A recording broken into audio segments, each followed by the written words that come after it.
Olá, o meu nome é Paulo Cogos, esse vídeo é uma defesa da liberação das drogas. Eu sou moralmente contra as drogas, nunca cheirei, nem fumei, nem bebi, mas isso não me dá o direito de agredir os outros. Se uma pessoa tem um pé de maconha, ele é propriedade privada dela, o corpo é dela, ela coloca o pé de maconha, ela consome o que ela quiser, e uma proibição seria uma agressão ao seu direito de propriedade e liberdade, e por mim, o argumento acabaria aqui.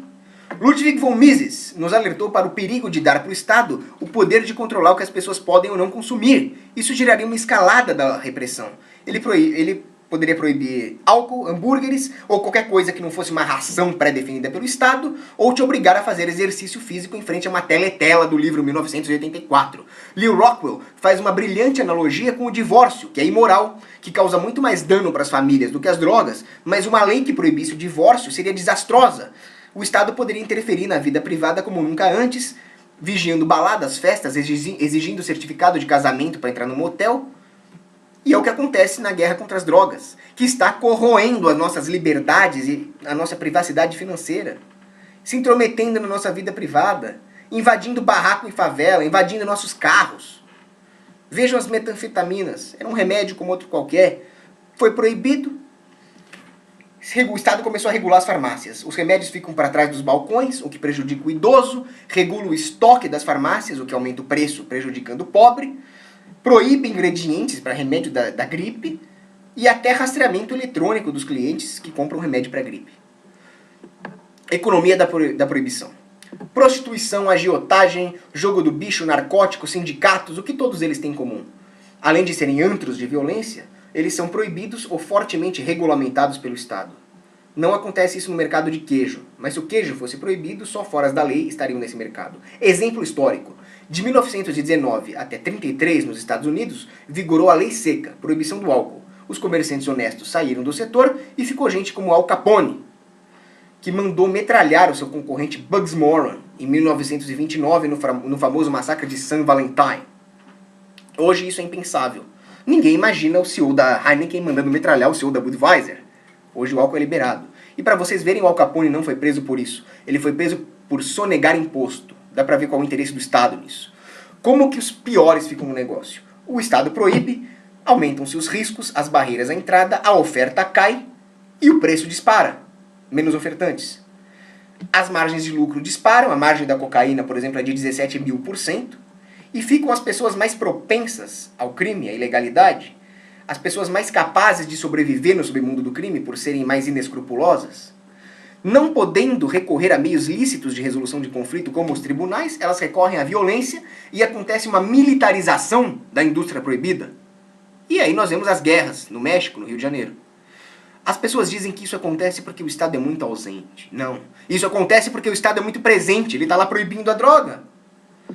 Isso impede que empresas honestas, com boa reputação diante de instituições creditícias, com capital acumulado, impede que elas vão lá na favela e montem uma loja com vidros blindados, com seguranças ex-fuzileiros navais que protejam a loja e eles vendam drogas de qualidade a preços competitivos para a população que queira comprar, o que desbancaria o cartel dos traficantes. Mas não, o Estado está lá presente, impedindo que isso aconteça. Um comerciante de queijo num bairro perigoso não tem esse problema. Mesmo ele não sendo protegido pelo Estado, que é ineficiente, o simples fato de não ser proibido já ajuda. Além disso, o Estado fornece mão de obra para o crime. Com as suas leis trabalhistas, regulações, impostos, ele cria escassez artificial de mão de obra no mercado lícito e ele flui para o mercado ilícito. E esse mercado violento é um mercado dos sociopatas. É uma meritocracia avessa, onde o mais violento, o mais criminoso se dá bem. Se nós liberássemos as drogas, a figura do barão da droga e seu exército de facínoras seria substituída por outra figura. Um surfistão que largou a faculdade, brigou com o pai e acabou se dando bem na vida quando montou uma barraca de maconha na praia e ele vende, surfa. Um cenário muito melhor do que essas guerras e crimes tenebrosos. O Estado, além de tudo, com essa guerra contra as drogas, ele gera pobreza, porque aumenta-se muito os gastos na guerra contra as drogas. Tá vendo isso aqui? A linha azul é a demanda por droga nos Estados Unidos ao longo de 40 anos. Nada mudou. Mas a linha verde são os gastos. Essa coisa gigante aqui. 1,5 trilhão. E não adiantou nada. Há um atravancamento jurídico dos tribunais que deviam estar resolvendo crime de verdade e estão lá vendo quem está com maconha. Recursos policiais. O policial devia estar lá matando o estuprador, sequestrador, homicida. Tá lá vendo quem tá vendendo maconha, quem tá lá vendendo droga. 50% das prisões efetuadas nos Estados Unidos é por causa de posse de maconha. E em relação ao Departamento de Defesa, que devia estar lá protegendo o território, eles estão lá cuidando de narcóticos. Aviso aos militares, vocês estão cortando a cabeça de uma hidra e ele está nascendo 10 cabeças no lugar. Os traficantes não têm um centro de gravidade clausewitziano que você possa atacar e resolver o problema. Eles são difusos, é como a hidra. O controle disso exigiria gastos cada vez maiores, controles cada vez maiores. Isso ia destruir a sociedade. E está destruindo, né? No México, 40 mil homicídios brutais em 5 anos. Tortura, assassinato, degolas, a população industriosa, inocente, aterrorizada. Que cenário é esse? No Rio de Janeiro, o favelado, inocente, honesto, no meio do fogo cruzado. Tragédia, tortura. Será que isso compensa qualquer benefício que a proibição das drogas poderia trazer? Sem contar a menor fluidez de capital para dentro da favela, as empresas têm medo de entrar lá dentro, menos emprego. E, é claro, menor inovação tecnológica e médica, porque os princípios ativos, por serem controlados pelo Estado, estão mais caros. Diminui a disponibilidade, diminui a competitividade de novos remédios, o que prejudica o pobre. Esse sofrimento não compensa. Sem falar na perversão moral. O problema das drogas é um problema da família, dos amigos, da moral, da cultura, das tradições, da igreja. Não é um problema do Estado babá. Quando você faz esse tipo de coisa, delegar escolhas morais para terceiros, o pior tipo de perversão moral que existe, há um enfraquecimento dessas outras instituições que têm o papel legítimo de combater as drogas, sem coerção. Olha o que aconteceu em Portugal. Eles liberaram as drogas e diferente do que previam, a demanda foi freada pelo fato de eles terem lá em Portugal religiosidade, costumes e tradições. Foi isso que segurou. E é isso que tem que segurar. Há uma perversão moral da polícia, cujo papel é defender a vida, a liberdade e a propriedade e não agredir quem está consumindo maconha. Quem financia aqui é você! É você que financia essa merda aqui! Isso é antiético. Condenar o traficante à morte lá em Singapura. O traficante não é um criminoso a priori. Ele é um comerciante. Ele só é criminoso se ele se envolver em agressão à vida, liberdade e propriedade. Há uma perversão do seguinte. O drogado é visto como um criminoso porque ele financia o crime. Mas o que tem que fazer? Você tem que ser caridoso com ele. Tem que ajudar ele a sair dessa vida. Eu tenho uma amiga viciada em maconha. Eu dou conselho para ela. Eu quero tirá-la dessa vida. Eu quero o melhor para ela. Mas essa propensão à caridade, ela é corroída pelo Estado, que faz as pessoas verem o drogado como inimigo. Claro, quando a pessoa está com droga, você não chega perto dela, né? Era bem melhor quando as drogas eram liberadas. Há também uma perversão social, né? Um fascínora desgraçado, como o Chapo Guzmán lá no México, é visto como um herói, porque ele cria um Estado paralelo, que é mais eficiente que o Estado normal, que é sempre ineficiente, e ele é visto como um Robin Hood. Mas não, ele é um assassino, ele devia ser morto. Perversão moral, agora não dá nem para culpar a população. A culpa é do Estado. Quando as drogas eram liberadas, até o início do século XX era assim, era muito melhor. Tinha remédios à base de coca, de ópio, de heroína, de cocaína, e não houve nenhum outbreak zumbi por causa disso. Isso vai acontecer hoje, porque drogas cada vez piores estão surgindo no mercado. Isso se chama efeito autoridade. O Estado proíbe um produto, a população busca alternativas mais baratas e piores em qualidade, diferente do que acontece no mercado. As drogas têm essa função recreativa, de dar prazer. O mercado procuraria desenvolver drogas que dão prazer com pouco efeito colateral. Quando o mercado é proibido, acontece o contrário. Acontece, por exemplo, as metanfetaminas, que são horríveis, que é chamada de cocaína do pobre, fácil de fabricar. Aconteceu na lei seca. Houve uma proliferação de bebidas misturadas, que faziam mal. A coca virou cocaína, que virou crack, que virou oxi. O ópio virou heroína, que virou crocodilo, uma droga russa. A pessoa se decompõe em vida quando usa essa droga. Nem queiram ver as fotos disso, credo. Quem quer proteger o drogado devia ser a favor de liberar as drogas. Porque como é que o drogado vai processar um fabricante que adulterar a droga dele? Não tem como. Cadê as certificadoras de risco, de toxicidade, de qualidade da droga? Não tem. Então é um absurdo isso.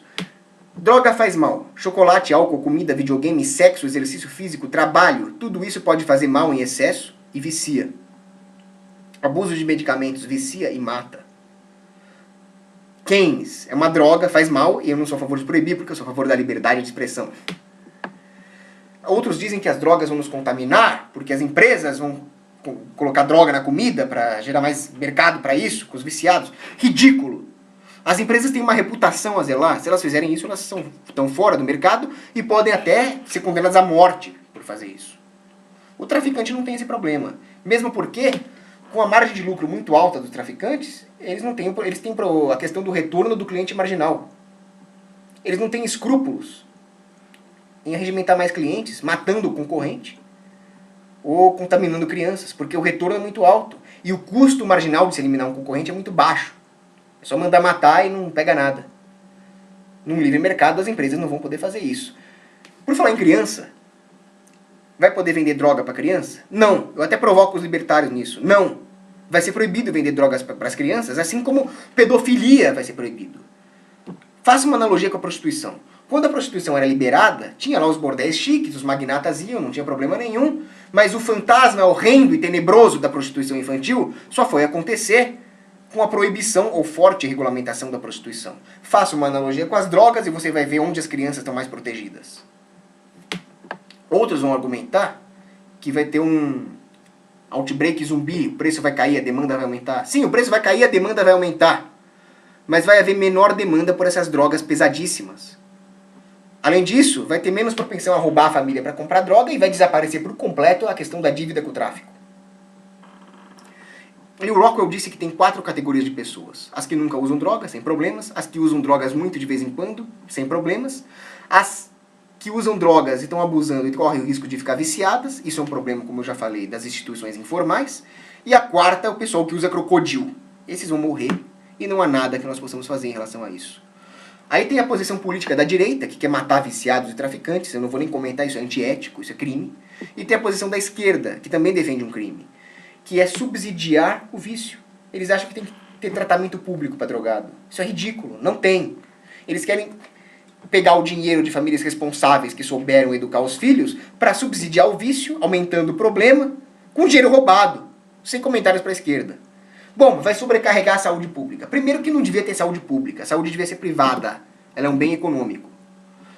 Segundo que existem outras saídas, mesmo havendo saúde pública. Você não cobre overdose no sistema de saúde pública, que seja. Não justifica todo esse cenário tenebroso da proibição das drogas. Finalmente, tem gente que vai falar que o drogado vai roubar para comprar droga. Bom, ele também rouba por causa de joia, celular, carro. Você quer proibir tudo isso também? O drogado é uma ameaça, ele vai sair aí por aí causando acidente de trânsito. Álcool, sono, estresse causam um acidente de trânsito. Não fazer curso de direção evasiva também aumenta a propensão. Que tipo de sociedade totalitária uma pessoa que fala isso está defendendo? Existem outros jeitos de se coibir isso, com seguradoras e, o melhor de tudo, com as ruas totalmente privadas que fazem a lei que elas quiserem. Agora, se liberar as drogas, essa maravilha toda, por que não liberam? Primeiro, porque tem o interesse do Estado em relação ao fisco. Eles vivem de imposto, eles são parasitas. E aí aumenta-se os impostos. As agências de defesa do Estado, defesa entre mil aspas, elas usam a guerra contra as drogas como lobby para aumentar o seu próprio orçamento. Quem assistiu o filme Tropa de Elite 2 vê o problema da aliança entre o Estado e o tráfico para conseguir votos, currais eleitorais. E finalmente tem o interesse das grandes corporações. O cânhamo já foi usado para fabricar vela de navio, corda de navio, indústria papeleira e até substituto de petróleo. As corporações petrolíferas, madeireiras, algodoeiras têm todo o interesse em manter as drogas proibidas. E, é claro, o interesse das indústrias de cigarro e álcool que não querem mais um concorrente direto no setor. Portanto, se você quer proteger o seu filho, que ele viva num mundo de liberdade, num mundo onde ele realmente esteja que ele esteja protegido pelas instituições informais, pela igreja, pela família, seja a favor de liberar as drogas. O corpo é seu, o problema é seu. Um abraço.